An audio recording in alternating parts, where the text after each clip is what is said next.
ছবি আঁকার বিষয় মনে রাখবে যে তোমরা তো সবাই প্যাস্টেল প্যাস্টেল করে লাফাও, ওয়াটার কালার নিয়ে লাফাচ্ছ, তোমরা তো সবাই বলছো ওয়াটার কালার করব ওয়াটার কালার করব।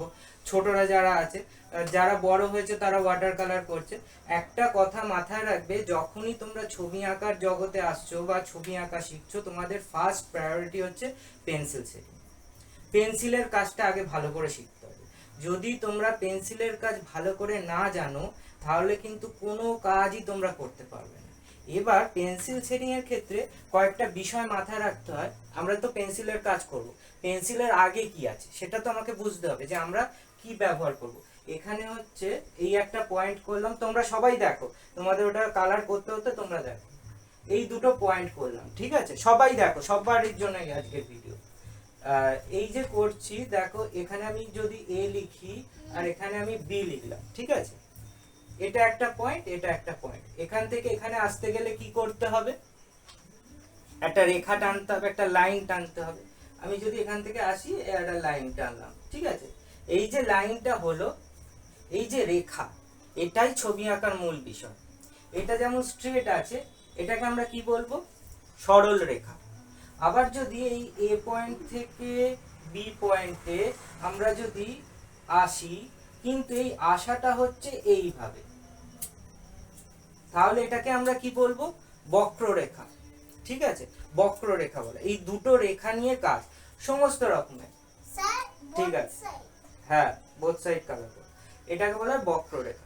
এই দুটো রেখা যদি তোমরা খুব ভালো করে ড্র করতে পারো, আঁকতে পারো, তাহলে তোমরা সব রকমের ছবি আঁকতে পারবে। আর যদি তোমরা এই রেখাটায় জোর না দাও তাহলে কিন্তু কোনো ছবি আঁকতে পারবে না। তাহলে তোমাদের ছোটদের বলছি, তোমরা ছোটরা কি বলো? আমি যদি তোমাদের আমি এক্ষুনি একটা এরকম ট্রায়াঙ্গেল করতে দেবো, আমি একটা যদি ট্রায়াঙ্গেল করতে দিই, তোমরা কি করো? ঝকমাক করে এরকম একটা জাহক বানিয়ে দেবে, তাই তো? তাই করো তো? তাহলে এটা কি আঁকা প্রপার হলো? প্রপার হলো না। তাহলে আমাদের ট্রায়াঙ্গেলটা আঁকাও যেমন শিখতে হবে, স্কোয়ার আঁকাও শিখতে হবে, সার্কেল আঁকাও শিখতে হবে। এই সব আঁকাগুলো আমাদের শিখতে হবে। এইগুলো কি? জিওমেট্রিক শেপ, তাই তো? এগুলোকে কি বলা হয়? জিওমেট্রি বলা হয়। আমরা সবকিছুকে এক একটা আকারে দেখি। তুই একটা তোর বন্ধুকে আকারে দেখছিস, একটা ফর্মে দেখছিস, বা এই যে এইটা তোমরা কিরম দেখছো? কি শেপ দেখছো? এই পেনটা কিরম দেখছো? সার্কেল টাইপের দেখছো, কিন্তু সেটা আবার সিলিন্ডার। Very good, cylinder. ওটা সিলিন্ডার শেপে দেখছি। সিলিন্ডার মানে কি সেটা আমি তোমাদের একটু বুঝিয়ে দিচ্ছি। এই দুটো গোল হলো, এরকম যদি আমি এখান থেকে একটা লম্বা টানি, এরকম একটা লম্বা টানি, এই মুভ করে দিলাম, পেন হয়ে গেল। তাই এই যে শেপসটা দেখলে, এই যে শেপসটা, এটাকে বলা হয় সিলিন্ডার শেপস। বুঝতে পারলে? তাহলে আমরা তাহলে রেখাটাকে খুব জোর দেবো। যখনই ছবি আঁকবো আমাদের মাথায় থাকতে হবে আমরা যাতে রেখাটাকে খুব পারফেক্ট আঁকি। আমরা বাড়ি আঁকি যখন, এবার একটু বোঝাই, তোমরা ভুলটা আগে আমি দেখিয়ে দিচ্ছি, তাহলে তোমরা বুঝতে পারবে। এটা হয়, এটা তোমরা এখন আরো যত বড় হবে তোমরা ভালো করে শিখবে। আমি শুধু কয়েকটা জিনিস তোমাদের বলছি। তোমরা যখন বাড়ি আঁকো, আমি একটা নর্মাল একটা কথা বলছি, এরকম একটা বাড়ি আঁকছি, এরকম একটা বাড়ি আঁকলে তোমরা ধরো, এই যে বাড়ি, একটা বাড়ি আঁকছো ধরো, কথার কথা, এরকম একটা নর্মাল আমরা একটা বাড়ি, এই বাড়ি একটা আঁকলাম, ঠিক আছে? এই যে বাড়িটা আঁকবার সময় তোমরা কি করবে? বাড়ির এই দাগ, এদিকে দাগ, এদিকে দাগ, এই মাথা এরকম একটা হয়ে গেল, যা হোক মাও, আর এই নিচ থেকে এরকম তুলে দিতে। এটা নয়, এটা রং। আমাকে কি রেখাটার উপর জোর দিতে হবে। এই সবকটাই তো রেখাতে হচ্ছে। এই রেখাতে হচ্ছে, স্ট্যান্ডিং লাইনে হচ্ছে, এই রেখাতে হচ্ছে, এটাকে স্লিপিং লাইন বলা হয়, এটাকে স্ট্যান্ডিং লাইন বলা হয়, আর এটা হচ্ছে সাইড লাইন বা কর্নার লাইন বলতে পারো। কেউ এসছে? কৌশিক চলে এসো, আজকে একটা ক্লাস নিচ্ছে, এটা দরকার আছে। ওইখানটা এক মিনিট সবাইকে বোঝাবো, ওখানটা চলে যাও, ঠিক আছে? চলে যাও, ওখানটা চলে যাও, টুলটা চলে যাও, আস্তে আস্তে চলে যাও। দেখ, এবার আমরা রেখার কয়েকটা দিক দেখবো, যে আমাদের কোন রেখাগুলো খুব প্রয়োজন। যে রেখাগুলো না যদি আমরা প্র্যাকটিস করি তাহলে কিন্তু আমরা কোনো কিছু শিখবো না। তোমাদের প্রত্যেকের জন্য, তুমি তো অ্যানিমেশন শিখছো, আমার আজকে ভিডিও হচ্ছে, তুমি অ্যানিমেশন আছো, তোমারও তো বুঝতে পারছো ড্রয়িংটা কতটা ইম্পর্টেন্ট পার্ট। তো তাহলে আমরা কি কি রেখা আমরা প্রথমে ব্যবহার করি সেটা খুব ভালো করে মাথায় রাখো। ওকেও দেখতে বলো, ত্রিবিককে। আগে দেখো, আগে শিখে নাও, তারপরে ওটা শিখবে, ওটা পরে করলেও হবে। আগে দেখো আমাদের যে রেখাটা সব থেকে বেশি কাজে লাগে, স্ট্যান্ডিং লাইন, এই রেখাটা, তাই তো? তোমরা হাত করে নাও, আমি যেটা বলছি তোমরা সেখানে ড্র করো, তোমরা এটা ড্র করো। কৌশিক তোমার না করলেও চলবে, তুমি এটা শুনে নাও, এটা করো, তোমাদের ওটা অরেঞ্জ কালার করো, তারপর এটাকে শুকোতে দাও, এটা দেখো। এটাকে কি বলা হয়? স্ট্যান্ডিং লাইন বলা হয়। এই রেখাটা টানলে, এটা আমাদের প্র্যাকটিস করতে হবে বাড়িতে খুব ভালো করে। আজকে থেকে যে ক্লাসটা শুরু হলো, এটা হচ্ছে ছবি আঁকার সবথেকে গুরুত্বপূর্ণ ক্লাস। এইটাকে খুব ভালো করে মাথায় ঢুকিয়ে নাও, আমরা এবার থেকে এরকম ক্লাস আনবো। এরপরে যে রেখাটা আমাদের শিখতে হবে সেটা হচ্ছে এই রেখাটা, ঠিক আছে? এটাকে কার্ভ লাইন বলা হয়, আর এটাকে দাড়ি বলা হয়, ঠিক আছে? এটাকে কার্ভ লাইন বলা, ইংলিশটাই বলছি, ওটাই বেটার। তো এটাকে কার্ভ লাইন বলা হয়, আর এটা হচ্ছে স্ট্যান্ডিং লাইন। এবার আরেকটা কি লাইন আমাদের প্র্যাকটিস করতে হবে? এর অপোজিট কার্ভ লাইন, এটার অপোজিট কার্ভ লাইন মানে কি হচ্ছে? এই লাইনটা, ঠিক আছে? স্ল্যান্টিং লাইনও বলতে পারো বা কার্ভ লাইন বলতে পারো। তার মানে কি হলো? একটা, দুটো, তিনটে লাইন হলো। আর একটা লাইন কি লাগে? Sleeping line. স্লিপিং লাইন মানে হচ্ছে এই, সরি আমি একটু ভালো করে দেখাই, এই লাইন, ঠিক আছে? এটা হচ্ছে স্লিপিং লাইন। তাহলে আমাদের কটা লাইন এখানে আসছে? চারটে, চারটে লাইন। আর একটা লাইন লাগে, সেটা হচ্ছে এরকম। এটাকে কি বলতে পারো তোমরা? আমরা বাংলায় বলি বক্ররেখা, বক্ররেখা বলা হয়, ঠিক আছে? এটাকে তোমরা মুভিং লাইনও বলতে পারো বা কার্ভিং লাইনও বলতে পারো, এই বলতে পারো তোমরা এটাকে। তার মানে আমাদের এই যে এতগুলো লাইন আছে, এই লাইনগুলোই মেন। তোমরা প্রত্যেকটা করেছো, পয়েন্ট নাম্বার করে নাও, 1 2 নাম্বার করো, 3 4 and 5। আমাদের মোটামুটি ছবি আঁকার ক্ষেত্রে এই 5টা লাইন শিখে গেলেই আমরা ছবি আঁকা শিখে যাব, আর কিছু আমাদের লাগবে না। আমি প্রত্যেকের জন্য এটা বলছি, আমাদের ঠিক আছে? দেখো এটা দেখো, এই 5টা লাইন যদি আমরা খুব ভালো করে শিখে যাই, আমাদের ছবি আঁকা হয়ে যাবে। এবার আমাদের কি কি আসছে ছবি আঁকার ক্ষেত্রে, কি কি কালার শিখতে হবে, এটা তো এসে গেল। এরপরেই এখান থেকে আমাদের ট্রান্সফার হতে হবে পেন্সিলে। আমরা পেন্সিল ফার্স্টে শিখবো। পেন্সিল স্টাডি হয়ে যাওয়ার পর আমাদের কি আসে বলতে পারবে? পেন্সিলে আঁকা শেখার পর আমরা কি শিখবো? প্যাস্টেল কালার শিখবো। প্যাস্টেল কালার শেখার পর আমরা কি শিখবো বলো দেখি? ওয়াটার কালার শিখবো। ওয়াটার কালার শেখার পর আমরা ওয়াটারের সাথে তুমি পোস্টারও রাখতে পারো। Water colour, poster colour both are similar, but water কালারটা হচ্ছে একটু লিকুইড ফর্ম বেশি, আর ওটাতে একটু হোয়াইট মেশানো থাকে, ওটা একটু মিশ্রণ মানে মিক্স কালার থাকে। তো এই দুটো অলমোস্ট ওই ওয়াটার কালারের ভ্যারিয়েশনে পড়ে, দুটো একসাথে শেখা যায়। আর তারপরে কি আসছে? Acrylic colour. অ্যাক্রিলিক কালারের পর কি আসছে? Oil colour.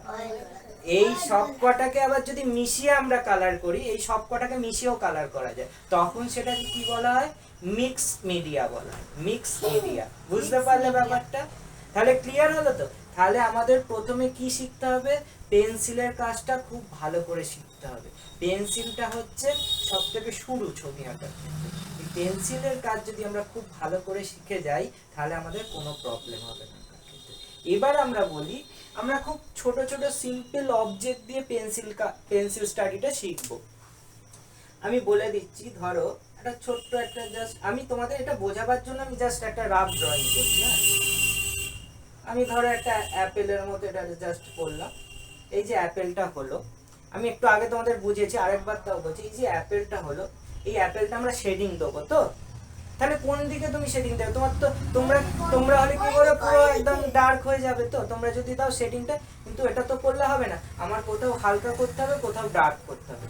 তাহলে আমি যদি বলি যে আমাদের এখানে একটা মোমবাতি আছে, এখানে আমার একটা মোমবাতি আছে, এই যে মোমবাতিটা, এখান থেকে একটা লাইট পড়ছে এইটার ওপর, তাহলে আলোটা কোথায় পড়ছে? কোথায় পড়ছে কে বলতে পারে? এইখানে তো। আর অন্ধকার কোথায় হচ্ছে? এইদিকে। তাহলে শেডিং যখন দেবে পেন্সিলে, এই জায়গার যে শেডিংটা হবে, এখানে হালকা শেডিং হবে, এইরকম হালকা। আর এইদিকে যখন হবে, ডিপ শেডিং হবে। তাহলে বুঝতে পারলে। আবার যদি আমি এটাকে একটু ফর্ম চেঞ্জ করে দিলাম, এই লাইটটার এখান থেকে পড়ছে না, এদিক থেকে লাইটটা পড়ছে, তাহলে আমরা কিরকম ভাবে আঁকবো? কোন দিকে আলো পড়বো সেদিকে? না, এটা নেই, এটা নেই। দাঁড়াও 1 মিনিট, আস্তে আস্তে একজন করে বলো। এটা নেই আর। তাহলে এই দিকে আলো পড়বে, এইখানটা হালকা হয়ে যাবে, আর তখন এই দিকটা শেডিং পড়বে। তাহলে বুঝতে পারছো লাইট এন্ড শেডের পার্থক্যটা। এটা তোমরা যখন প্যাস্টেল কালার করছো সেখানেও প্রযোজ্য, ওয়াটার কালার করছো সেখানেও প্রযোজ্য। এবার যদি আমি আরেকটা জিনিস দেখাই, এবার যদি আলোটা এখান থেকে আসে তাহলে কি হবে? কোথায় আলো পড়বে আর কোথায় কোথায় হালকা কালার কোথায় হবে? হাফ, এইখানটা হালকা কালার হবে, আর এই জায়গাটা ডার্ক। কেন ডার্ক হবে এখানটা? এখানে আলো আলো নেই, আলো নেই তো, তাহলে এখানটা আমার ডার্ক হবে। আবার যদি আমি এটাকে অপোজিট করে দিই, আমি যদি এখানে আলো দিই, এখান থেকে আলোটা যাচ্ছে, তাহলে কি হবে? উপরটা কি হবে? ডার্ক হবে, নিচটা হালকা হবে। তাহলে শেডিং এর বেসিক কনসেপ্টটা বুঝেছো তোমরা? কি বুঝলে এবার বলো? আলো যেদিকে পড়বে সেদিকে হালকা কালার হবে, লাইট কালার হবে, আর যেটা যদি ভেতর দিক মানে তার অপোজিটটা কি হবে? ডার্ক কালার হবে। হ্যাঁ, এবার আমরা আরেকটু যাই, আরেকটু এগোই, এবার আরেকটু বোঝাবার চেষ্টা করি। এটা আমাদের বেসিক একটা সেন্স গেল। এবার এসে যায় আমাদের একটা পার্সপেক্টিভ বলে একটা বিষয় আছে, যেটাকে বলা হয় পরিপ্রেক্ষিত। বাংলায় পার্সপেক্টিভটাই ধরে চলছে। আমার যদি এই চোখের সামনে আমি এই মোমবাতিটা ধরি, তাহলে কি এটা আমি বড় দেখবো না ছোট দেখবো? কি হবে? কি দেখবো? আমি যদি এখান থেকে পয়েন্ট করি, এরকম ভাবে আমি দেখছি, তাই তো? বড় দেখবো তো। আবার যদি আমি এখান থেকে অনেক দূরে আমি মোমবাতিটা এখানে নিয়ে আসলাম, তখন আমরা কি দেখবো? কেন ছোট দেখবো? সাইজটা কি ছোট হচ্ছে? তাহলে যত আমাদের চোখের থেকে, চোখের লেভেল থেকে যত দূরে জিনিস যায়, সেই জিনিসটা তত ছোট হয়ে যায়। আবার যত আমাদের চোখের সামনে আসে, সেই জিনিসটা বড় হয়ে যায়। তাহলে তোমরা যখন ছবি আঁকো, তোমাদের অনেক সময় ছোট বড় হয়ে যায় ছবি। কেন হয়? তার মানে আমি যদি ধরি এখানে আমি একটা বাড়ি, আমি জাস্ট রাফ আঁকছি তোমাদের জাস্ট বোঝাবার জন্য। আমি এখানে একটা বাড়ি আঁকলাম, ঠিক আছে? আমি এর পরে আরেকটা দূরে বাড়ি বোঝাতে চাইছি, তাহলে কি করতে হবে? বাড়িটা বড় করতে হবে না ছোট? তাহলে আমাদের বাড়িটা আরো ছোট করতে হবে। তাহলে এটা পার্সপেক্টিভ হয়ে গেল। এই তুমি এখান থেকে যদি দেখো, আমি এই পয়েন্ট অফ ভিউ থেকে দেখো, এখান থেকে এই বাড়িটা কাছে আছে, তাহলে এই বাড়িটা কোথায় আছে? দূরে। আরো দূরে করতে গেলে কি করতে হবে? ছোট করতে হবে না বড় করতে হবে? আরো ছোট করতে হবে, মানে আরো ছোট হয়ে গেল। আরো দূরে গেলে আরো ছোট হয়ে যাবে। তারপর এটা কি একটা পয়েন্টে মিলিয়ে যাবে, পয়েন্ট জিরো হয়ে যাবে। তুমি আর কিচ্ছু দেখতে পাচ্ছ না, শুধু একটা পয়েন্ট দেখছো। সেটাকে কি বলা হয় জানো? সেটাকে বলা হয় ভ্যানিসিং পয়েন্ট। যেখানে আমাদের চোখের দৃষ্টি যাচ্ছে না, আমাদের জিনিসটা, অবজেক্টটা একই আছে, বাড়িটা বাড়ি আছে, বাড়ি তো ভ্যানিশ হচ্ছে না, আমাদের চোখ আর ওই দৃষ্টিটা নিতে পারছে না, একটা পয়েন্টে গিয়ে মিলিয়ে যাচ্ছে। তার মানে যত কাছে কোনো জিনিস, যখনই তোমরা কোনো কম্পোজিশন ড্রয়িং করবে, এই যে সিনারি আঁকছো, বাড়ি, মানুষ যা আঁকছো, আপেলটা, এই যে তোমরা বাচ্চারা যারা আপেল আঁকছো, যা আঁকছো, সামনের যে জিনিসটা থাকবে সেটাকে বড় সাইজে রাখবে, পিছনের যে জিনিসটা আঁকবে সেটাকে একটু ছোট আঁকবে, তারপরে যত দূরে যাবে ছোট হয়ে যাবে। এটাকে বলা হয় পার্সপেক্টিভ। এই পার্সপেক্টিভ আবার অনেক রকমের আছে। ওই দাদা, ও তো অ্যানিমেশন শিখছে, ওর অনেক রকমের পার্সপেক্টিভ আছে। সেই পার্সপেক্টিভের ক্লাসটা আমরা পরের দিন করব। আজকে আমরা এই অবধি শিখলাম। আজকে তোমাদের কাজ, যারা পেন্সিল শেডিং করছো, তাদের কাজ হচ্ছে একটা সিম্পল আপেল আঁকো। ফার্স্ট সিম্পল আপেল, আর কিচ্ছু না, আপেল আঁকো। তারপর সেটাকে পেন্সিল শেডিং এ করবে আস্তে আস্তে। একটু আই কেন একটা আপেল একটু